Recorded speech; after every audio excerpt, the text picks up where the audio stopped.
terceiro banco vende para terceiro, para quarto, isso vai dando um derivativo.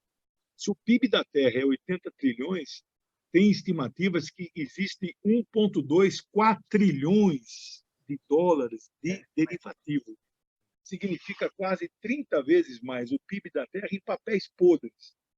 Uma crise econômica dessa impacta um derivativo, não é só o preço do petróleo, né? Bom, aí você tem uma situação assim, pode acontecer uma guerra regional, um conflito regional. Até isto, eu digo assim que a probabilidade é pequena. Quem contra quem? Porque, do ponto de vista de fronteira terrestre, do lado de cá, né, o Irã só tem amigo. Iraque, Síria, Líbano. Né? Do lado de lá, é a turma da OCX, né, que temos que prestar atenção nessa sigla, Organização de Cooperação de Xangai. Né?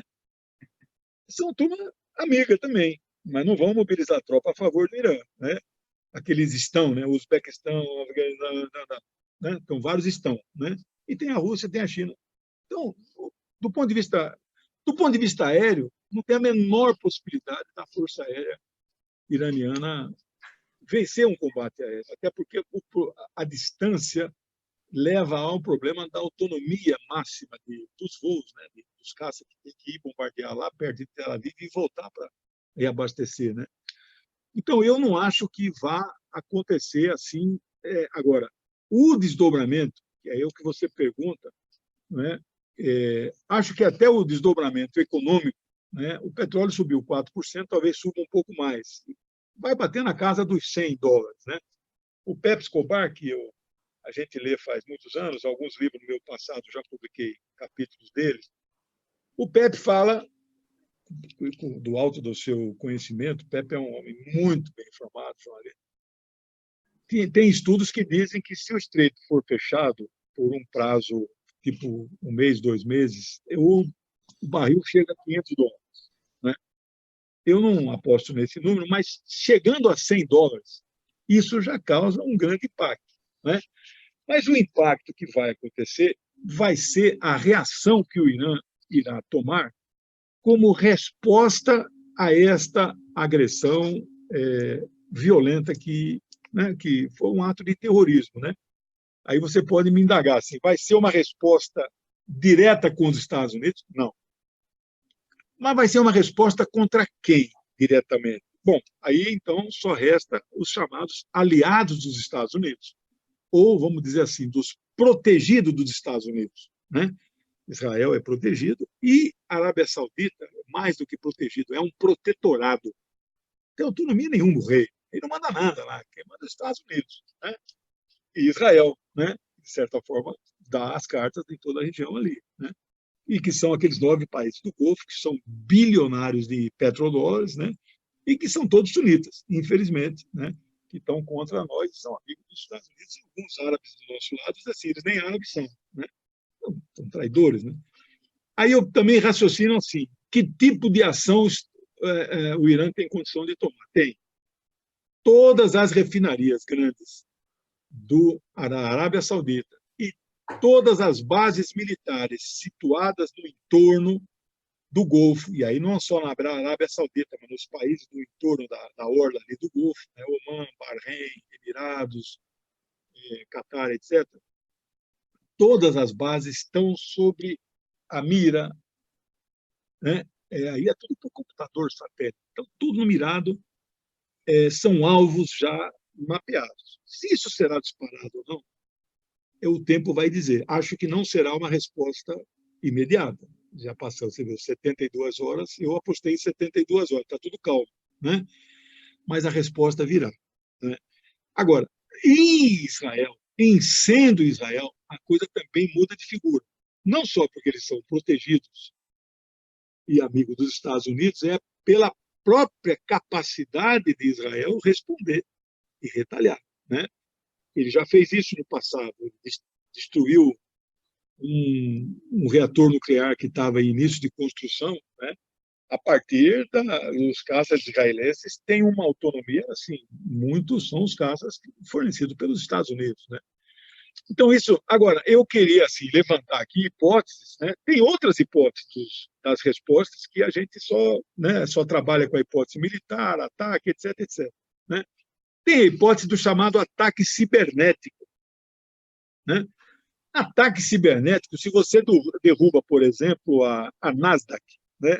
Ou a Bolsa de Nova York, se isso para a economia dos Estados Unidos. Né? Agora, e o trabalho, Daiane, eu até fiz aqui um resuminho para apresentar para vocês aqui, é a resposta política, que nós só estamos na cabeça assim das respostas militares, né? O que é Respostas que bélicas, o né? pode fazer para derrubar, etc. Mas e as políticas, não valem? Eu listei aqui, que é bom a gente prestar atenção. Essa decisão do parlamento que foi tomada domingo foi um golpe quase que nuclear, né, na política dos Estados Unidos. Eles sofreram uma derrota fenomenal. Por quê? Mais dia, menos dia, eles vão ter que tirar. Não adianta o Trump falar, não vou tirar. Vai tirar. Porque a resolução diz que, se não tirar, eles nos fixaram prazo. Mas o primeiro-ministro vai fixar.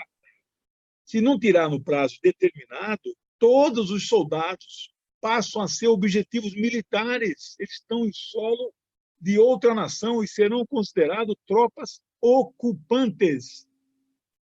Hoje, eles são tropas de coalizão.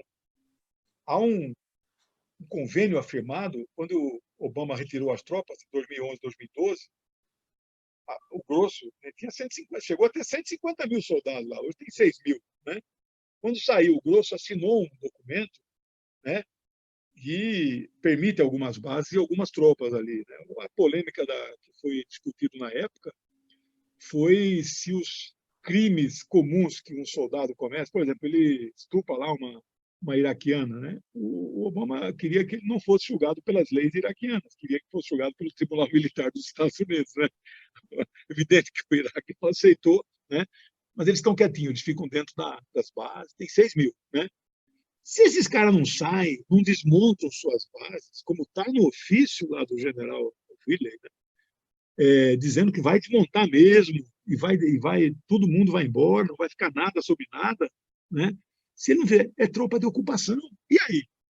É confronto?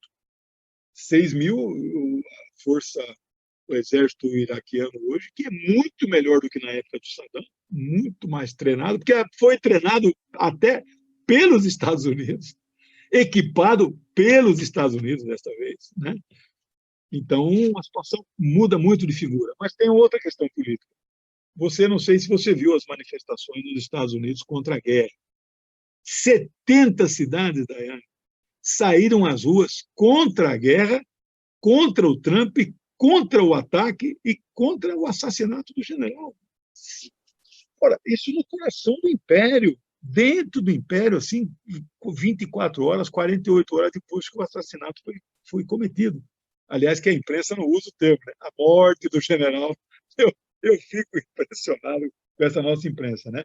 Bom, a terceira questão política, que nós não estamos aquilatando, o Irã passou a enriquecer o urânio sem limite imposto dos 5% do Tratado de 2015, que já não estava valendo muito, porque os Estados Unidos retirou unilateralmente, você lembra? Né? Agora, o Irã estava preservando por quê? Porque não é só os Estados Unidos que assinaram, né? A França, a Alemanha, a Rússia, uma série de outros países, as Nações Unidas. Então, era um tratado vigente. Agora, pode enriquecer até 20% e pode fazer a bomba, mas não fará a bomba. Esse ato de enriquecimento é para mostrar que eu sou dono do meu destino. E a última questão, o parlamento do Irã tomou a decisão hoje, vai falar, bom, o parlamento do Irã é do Irã, é tudo xiita, etc. Mas não é qualquer coisa, isso nunca tinha acontecido. Passou a considerar todas as tropas do exército dos Estados Unidos, em qualquer lugar do mundo, como terroristas. A mesma coisa que os Estados Unidos fizeram com as forças Quds, Guarda Revolucionária, eles tomaram essa decisão. Ou seja, são 4 decisões políticas que às vezes a gente não presta atenção, mas, ou seja, a resposta já está sendo dada. E é isso que nós temos que prestar atenção. Então, a reação virá, ela virá dura, que ainda nós não presenciamos, mas presenciaremos, não tenha dúvida disso. Né? Dizem que, popularmente falando, vingança é um prato que se come frio, né? Eles vão servir frio, e vai acontecer, eu não tenho dúvida disso. Professor, para a gente encaminhar aqui, já são 3 horas, já dando 1 hora da nossa entrevista, eu queria abordar, por fim, o posicionamento do governo brasileiro. Né? No domingo, houve a notícia aqui de que o governo do Irã chamou os representantes brasileiros em Teherã para conversar, para que o governo explicasse a nota